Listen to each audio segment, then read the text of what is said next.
Hi everyone, this is Anthony O'Flynn coming to you live from Sunshine Coast. It's ANZAC Day 2021. A very important day in history for people of Australia, people all around the world actually. I've actually been to Gallipoli, and when I was there I was amazed by the camaraderie with the Turks actually, and how much they appreciated the Australians coming to visit Gallipoli and Turkey. And an unusual bond between the Turkish and the Australian people actually, from that tragedy, from all that completely senseless death and destruction. But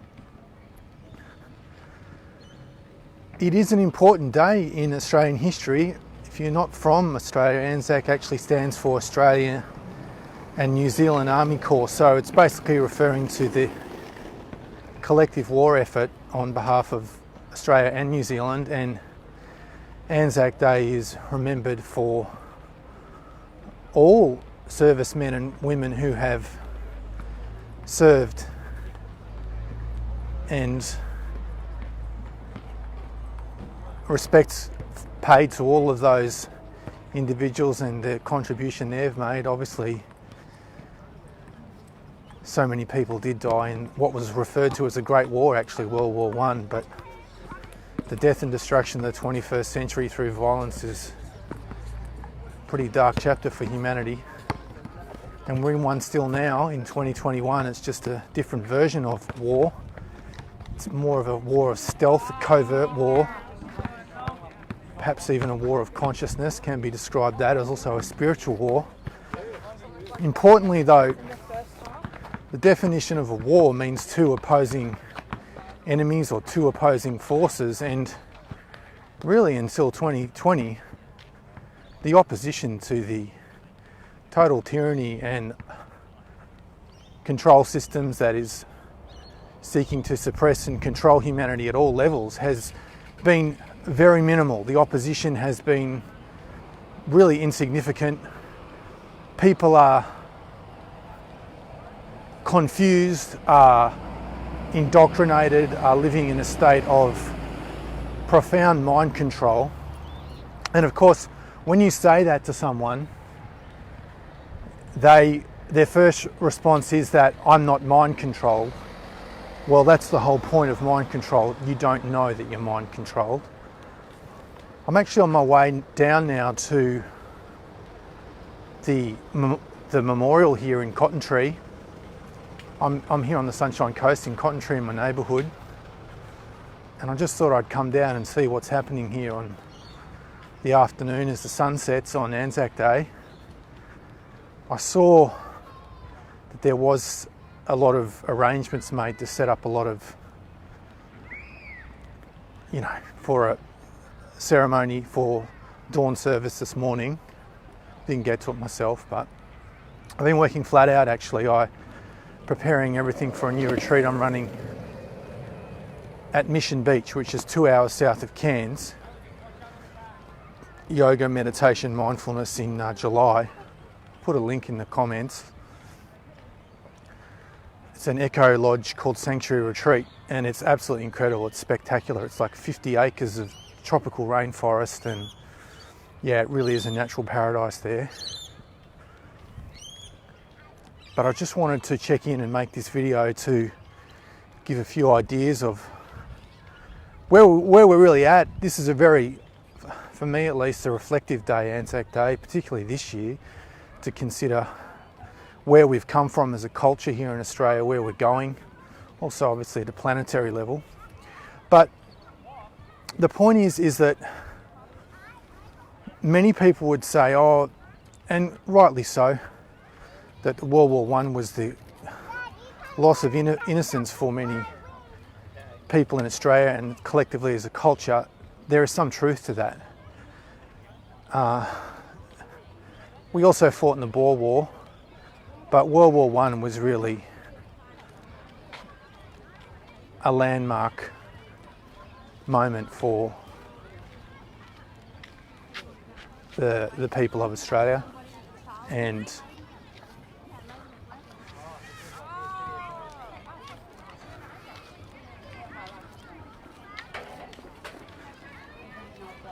a lot of people in the park today. It's a popular spot these days in Cotton Tree. But actually the process that we're going through now is actually more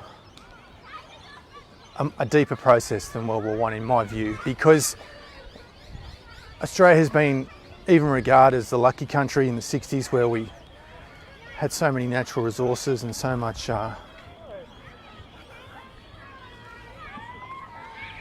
prosperity that has really continued into this decade.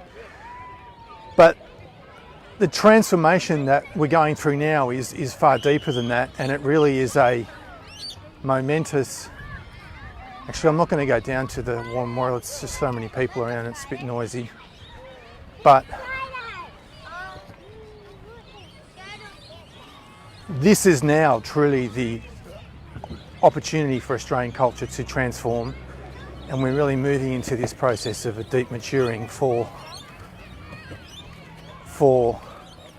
the collective, if we take it, if we can recognise it, and if we can even understand at a deeper level the actual purpose of being here in the first place, which is lost on many people. They just don't seem to understand that, but that will change dramatically in this decade. And we are really going to see some spectacular events that are really already starting to occur. I mean, it's an absolute disgrace that the shrine, the War Memorial in Melbourne, was limited, the numbers today, and meanwhile at the MCG there was 70,000, 80,000 people, something like that there, and yet the numbers were limited. I even saw one photo of a veteran who was actually on the other side of the fence at the War Memorial, couldn't even pay his respects. And I think it's important, regardless of what our attitudes are to war, that some people made a huge personal effort for what they considered was the right thing to do, and the sacrifice that they made and the trauma that they would have experienced by going to war. It's something that I personally can't even imagine, the horrors and the trauma and the post-traumatic stress that people experience from that. But this maturing process that we're going through is because many people would consider there is a war on consciousness on this planet. Now, it's been going on for much longer than the last 2 years.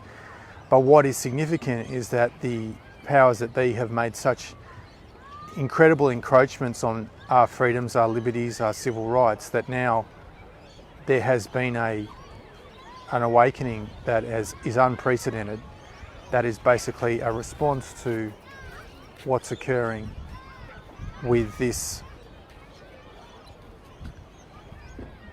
overt tyranny.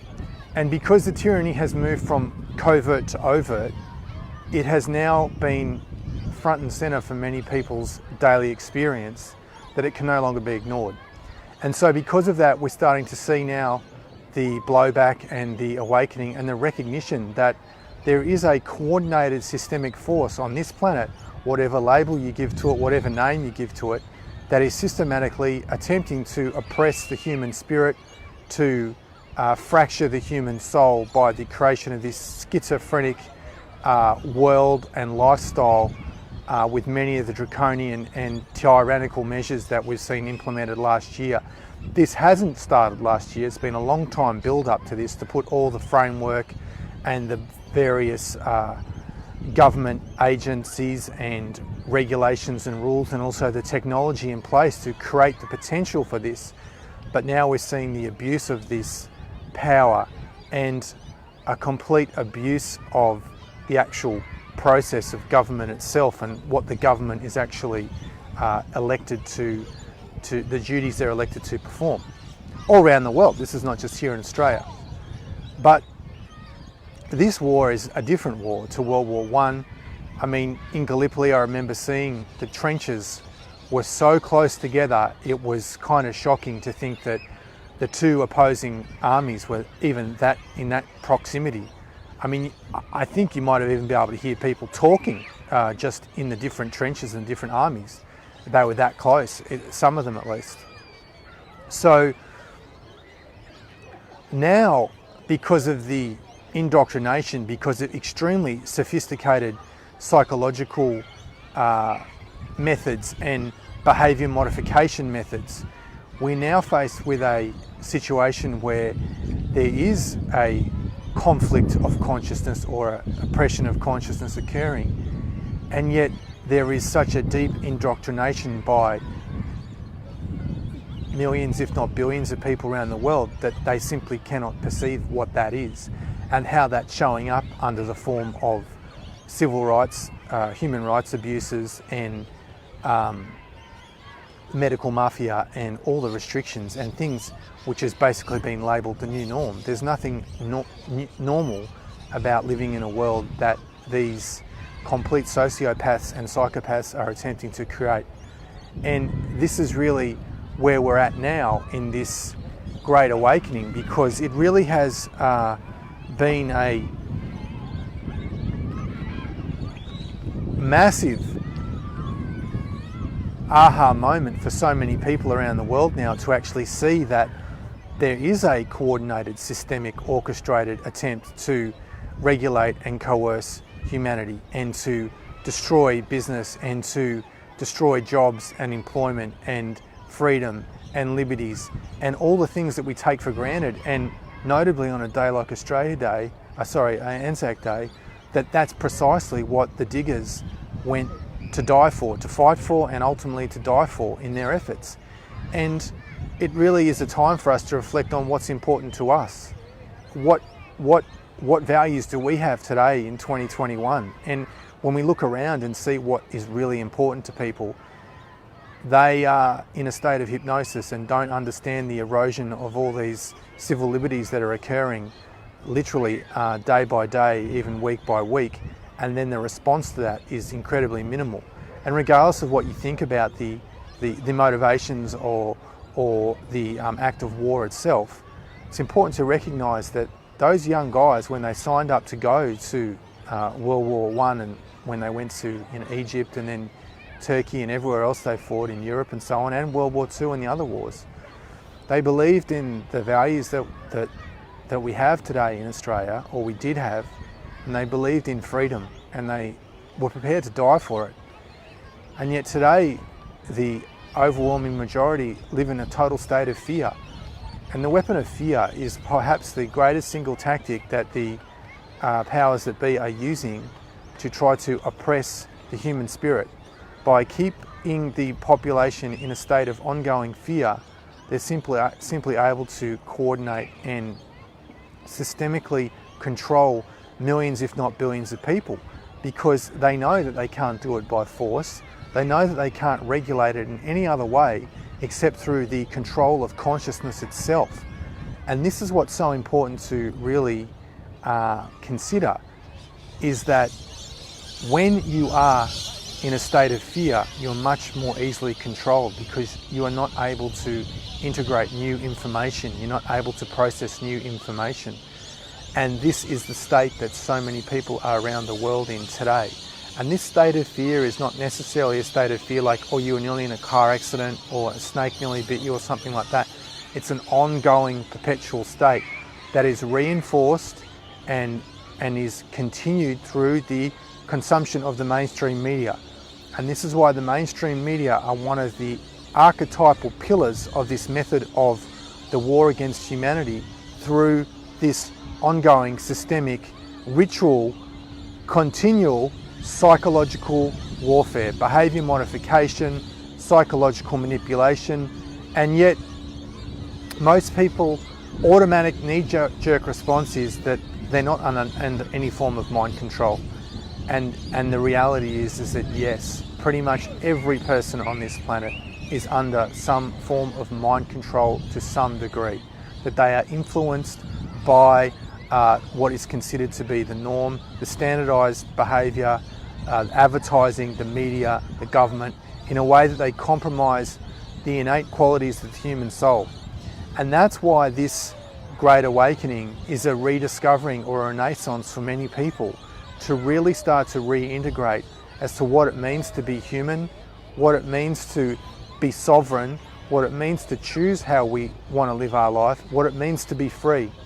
Because the way we are living now in 2020, 2021, and this is going to go on until we as the people end it, they are not going to let up, because their agenda is being revealed from the perspective that they have revealed it to the world, that they are simply trying to enslave humanity at an even deeper level, and this will never end until we say no.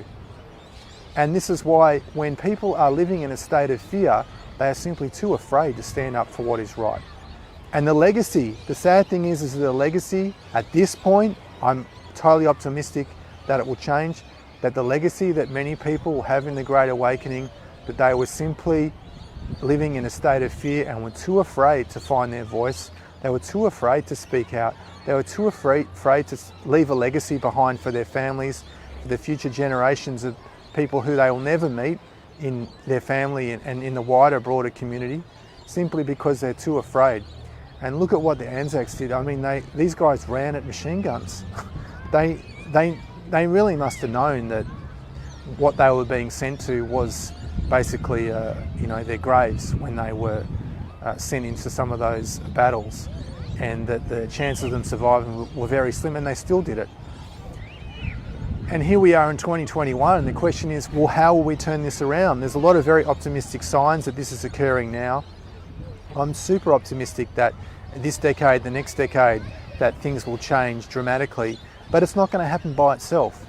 And too many people are waiting for someone else to do something, or someone else to speak out, or someone else to say or do what should be done. But the reality is that at the broader picture, this process of evolution that we're all undergoing, whether we're aware of what's happening here or not, means that basically people are missing the chance to make this quantum leap of evolution, and they're missing the chance to get on board with this Great Awakening and the transformation of human consciousness. So really it's a chance for everyone to go to this next level of the Great Awakening, but too many people are hypnotized. They don't see the bigger picture, they don't understand the point of evolution, all these sorts of things. And it's important to start to question the norm, to start to ask bigger questions of what we're here to do and what we're here to experience, and break out of this hypnosis that the powers that be have carefully created to keep everyone sedated, pacified, inert, in this state of immobility and like a kind of deep inertia at the level of our soul, and really ask ourselves what we come here to live for in the first place. Well, this is really something that goes way beyond the idea of ANZAC Day, and is a personal calling for each and every one of us. But the reality is that we're not going back to the way things were before, and this is how things will continue to develop this decade. And it really is an opportunity for us to connect to this awakening of the soul and contribute in what we see is the right thing to do. Because at the end of the day, this game of evolution will continue with or without us, and it will continue on this planet with or without us. But the main thing to understand is that this is a huge opportunity, and at the moment I see so many people squandering it. So many people are too afraid, it's too inconvenient. We're in so much of this tamasic, inert, jellyfish state of fear that people don't understand that there's a huge prize at the end of this game. And the prize is on the table and it's ready to be claimed, but only if we have the courage, we have the lucidity to reach out and grab it. So that's everything that I really wanted to share today. There's lots more to say, but more will be coming out with my book, which should be coming out hopefully next month. I've had a few delays with that. But thanks everyone for watching, and wherever you are around the world, wish you happy ANZAC Day from Australia. Thanks for watching.